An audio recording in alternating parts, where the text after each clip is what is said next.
Selamat pagi, Assalamualaikum warahmatullahi wabarakatuh. Berjumpa kembali dengan Budi Raharjo di Padepokan Budi Raharjo. Ini bajunya kaosnya bagus, baju hackathon, nggak ketutupan sama bayangan, nggak apa-apa. Kita mulai dengan ngopi dulu. Bismillahirrahmanirrahim.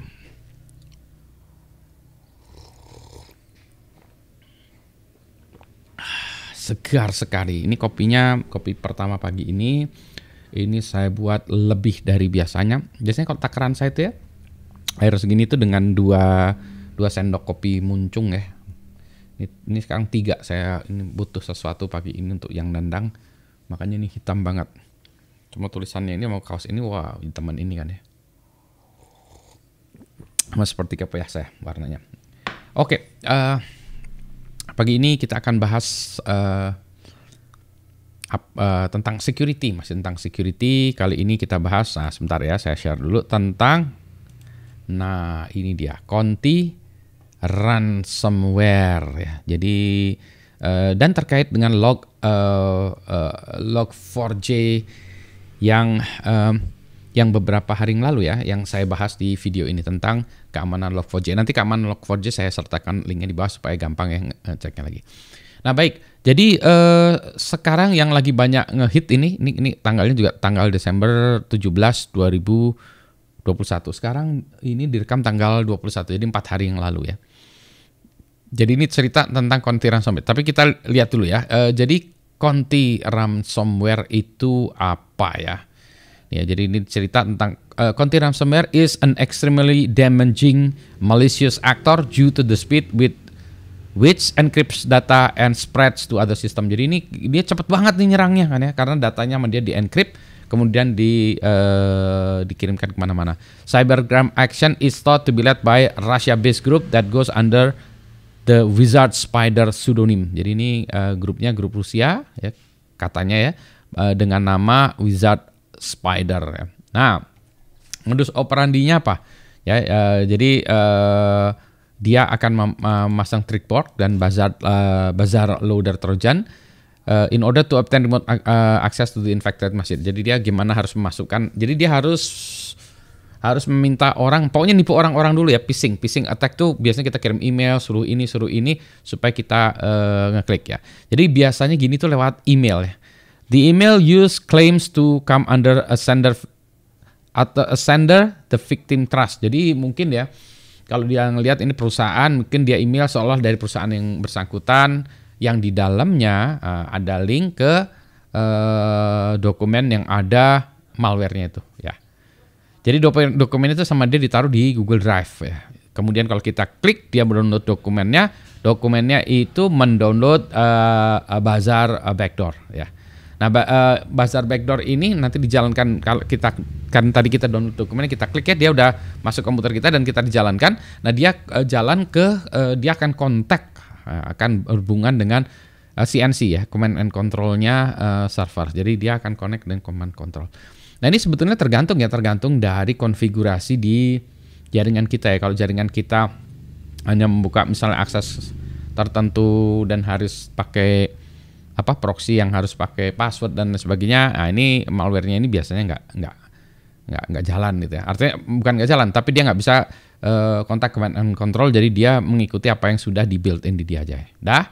Jadi sekarang kalau dia sudah ada di compromise mesin ya. Nah, apa yang dilakukan si Conti ini ya, mengencrypt data. Jadi dia membuat data kita, kalau di-encrypt itu maksudnya diubah sehingga nggak bisa kita baca tanpa password. Jadi di-encrypt ya. Maksudnya di-encrypt itu, jadi pas kita membuka dokumen kita, terus dia akan bilang, dokumen encrypted, passwordnya apa ya. Nah gitu, jadi dia passwordnya hanya diketahui oleh si attackernya itu. Jadi dia ngancamnya tuh gini, kalau dokumennya kita buka ya, dia ngancam, dokumennya bilang, bayar dulu baru kasih passwordnya. Nah dia juga ngancam, bayar sekarang atau kalau enggak dokumennya ini akan dibocorkan ya, desain kemana-mana. Jadi dia 2 ya extortionnya itu ya. Satu minta duit, ada yang hanya minta duit aja. Kalau ini enggak gitu, dia minta duit dan ngancam akan membocorkan data kita ini kemana-mana gitu ya. Gitu ya. Nah Nah tadi ya, dia cepat karena dia multi-threading. Multi-threading itu maksudnya gini, pas jalanin di komputernya, dia komputernya bisa paralel lah, katakanlah paralel. Jadi multi-thread istilah. Ini ada orang yang ya nanti technically kita bedakan ya, ada forking, threading segala macam. Tapi pada prinsipnya multi-thread itu adalah kita membuat beberapa program ini secara paralel ya. Jadi dia akan menjadi cepat ya, dan juga akan ngeteknya cepat ya multi thread gitu ya. Nah dia tadi ya kan kita pertama kali ya masuknya lewat phishing ya, udah kita klik, kita salah klik atau apa, masuk ke komputer kita, jalan. Nah setelah itu dia bisa menginfectnya lewat macam-macam. Nah dia bisa masuk ke SMB, ini Samba, ini SMB ini sebetulnya biasanya itu file sharing. Jadi kalau di kita nih ada file sharing ya, atau kita menggunakan layanan file sharingnya itu sama dia di encrypt juga. Kalau kita punya akses ke write, sehingga nanti orang lain yang lihat itu juga dia kena juga, orang lain yang lihat file sharing ini kena juga. Jadi kalau ada file sharing, nah ini harus diperhatikan ini gitu ya. Nah, jadi macam-macam ya, initial entry tentu saja tadi phishing ya, dia ngirim apa, ngirim email atau nah ada lain selain ngirim juga. Kalau dia bisa lewat remote desktop ya. Jadi kalau remote desktop tuh kalau kita mau akses, kan sekarang banyak orang work from home ya. Dia ada komputernya di kantornya pakai desktop kan ya. Nah gimana kita ngakses komputer desktop kita, kan kita dari rumah ya. Maka ada yang namanya remote desktop, sehingga kita jalankan aplikasi seolah-olah kita berada di kantor, ngambil desktop komputer kita. Nah ini RDP ini bisa juga digunakan ya. Tentu saja nih lagi-lagi ya tergantung dari konfigurasinya, tetapi dia bisa lewat itu juga. Kemudian dia naik ya privilege. Jadi dia udah masuk nih. Nah, kemudian dia cari. Kalau di dalam perusahaan ini memang targetnya perusahaan-perusahaan ya. Dalam target perusahaan itu kan ada juga yang menggunakan Active Directory ya.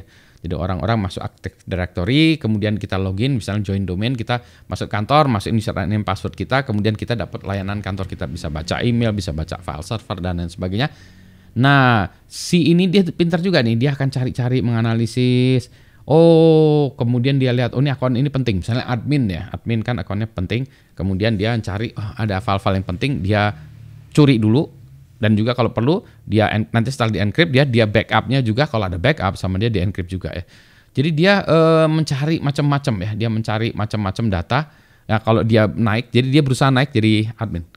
Tadi mungkin masuknya sebagai user biasa ya, kayak Budi gitu ya. Terus nanti dia setelah masuk sebagai user Budi, dia mencoba ngacak-ngacak. Kan level saya Budi ya, user biasa. Nah dia pengen naik supaya bisa admin, bisa ngacak-ngacak lebih tinggi lagi. Jadi dia ada ada algoritmanya untuk melakukan gitu ya. Kemudian dia ngelihat sekelilingnya. Nah sekelilingnya apa? Dia pakai port scanning. Jadi dia ngelihat IP-IP yang ada di sekitarnya.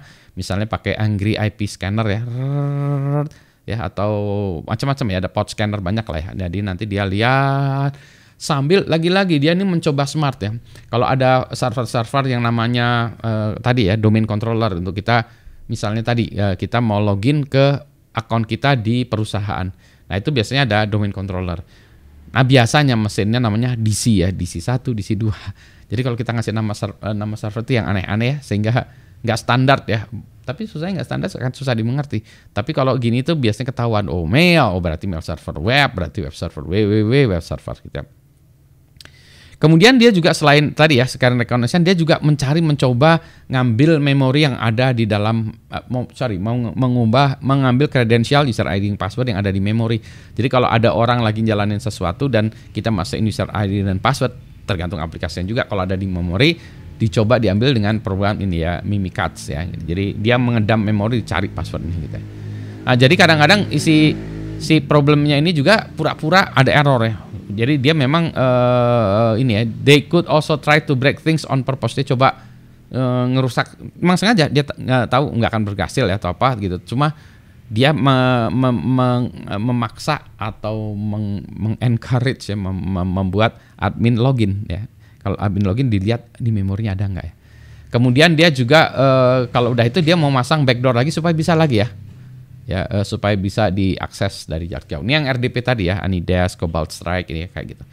Nah, sebelum dia melakukan ransomware, kalau yang ransomware sebelumnya itu dia encrypt aja gitu ya. Kalau dia juga sebetulnya sebelum melakukan encrypt dia lihat dulu ada data yang penting nggak ya. Jadi data cari kalau ada yang data yang penting, sama dia di ini dulu ya, dicoba dikirim ke server dulu ya, keluar dulu, baru sama dia di-encrypt. Jadi dia tadi salah satunya kan tadi untuk ngancam bocorkan ya, bocoran data. Dan dia juga ada aktif monitoring tuh, dia pengen tahu juga ya kalau ada admin yang mencoba membersihkan kita, dia juga tahu dia. Oh. Sini ada contoh-contoh perusahaan-perusahaan yang udah kena ya, JVC Canbo, City of Tesla, Iron Cell Services dan gitu ya. Nah, protection gimana? Kalau dia usulkan patching ya, update ya. Update. Kalau yang nggak penting-penting remote desktop, remote access itu ditutup. Ya kadang-kadang memang penting ya. Masalahnya kita sekarang work from home. Itu dia. Itu ya Conti. Tar dulu. Kita minum dulu. Nanti kita lihat Conti dan Log4j. Nah, gitu ya. Belepotan sakingnya. Baik, kita bahas lagi. Sekarang, Log4Shell. Log4Shell itu apa sih? Nah, jadi Log4Shell ini adalah exploit dari Log4j. Ingat di video saya sebelumnya tentang Log4j, yaitu kelemahan dari Log4j itu library untuk Java. Ya, library untuk Java yang mana ada banyak aplikasi yang menggunakan Log4j. Nah, Log4j ini ada exploit-exploitnya. Kemudian ada orang yang membuat namanya Log4Shell. Tujuan Log4Shell ini adalah mengeksploit tadi Log4j, ya, Log4j, kelemahan Log4j, terus dia attack sampai dia mendapatkan shell. Ya, lagi-lagi ya tentang Log4j, lihat di video sebelumnya. Nah, kalau dia udah dapat shell, nah shell ini yang akan digunakan untuk menyisipkan malware Conti tadi ya. Nah, dia melihatnya targetnya apa? Misalnya VMware vCenter Servers ya. Jadi kalau ada aplikasi ya dari VMware namanya vCenter. Nah, ini di attack karena ketahuan sih ya, si VMware vCenter ini tadi ya ada menggunakan Log4j, dan Log4j-nya itu bisa di-attack ya. Nah, ini tergantung. Kalau jadi problemnya gini dengan Log4j ya. Log4j itu kalau kita pikir, wah saya kan nggak buat aplikasi pakai Log4j, tapi misalnya kita menggunakan VMware vCenter ini, nah di dalamnya dia menggunakan Log4j, nah Log4j kena, ya ini kena juga. Artinya kita harus update si ini ya. Gitu.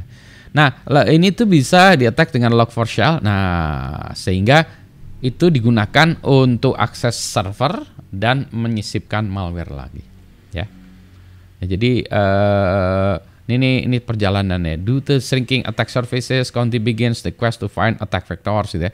Jadi macam-macam nih si grup Conti ini aktif ya, cari. Terus dia ini bisa macam-macam ya. Use Cobalt Strike, a chain for attack, redesign infrastructure untuk expansion, payload baru si Conti-nya tadi ya. Terus advancing botnet-nya si Conti tadi. Nah, terus ini tanggal 12 Desember yang mana 2 minggu lalu ya, hampir 2 minggu lalu. Jadi ini baru ya, Conti identifies Log4Shell as a novel possibility. Nah, dia lihat, oh ya berarti dicoba pakai ini ya. Dan yang ditargetkan adalah VMware vCenter ya. Ini cerita di bawahnya adalah kira-kira gitu. Ya, Conti adopts Log4Shell vulnerability, ya ini yang sudah saya ceritakan ya. Gitu ya. Jadi dengan kata lain, nah kalau Anda mengalami kena Conti dan ada ada kelemahan Log4j, coba cek ya. Siapa tahu ini terkait dengan ini. Gitu ya. Saya mau nyelesain minum saya, udah kepanjangan nih. Nanti kita bahas lagi, nanti pusing. Selamat pagi, assalamualaikum warahmatullahi wabarakatuh.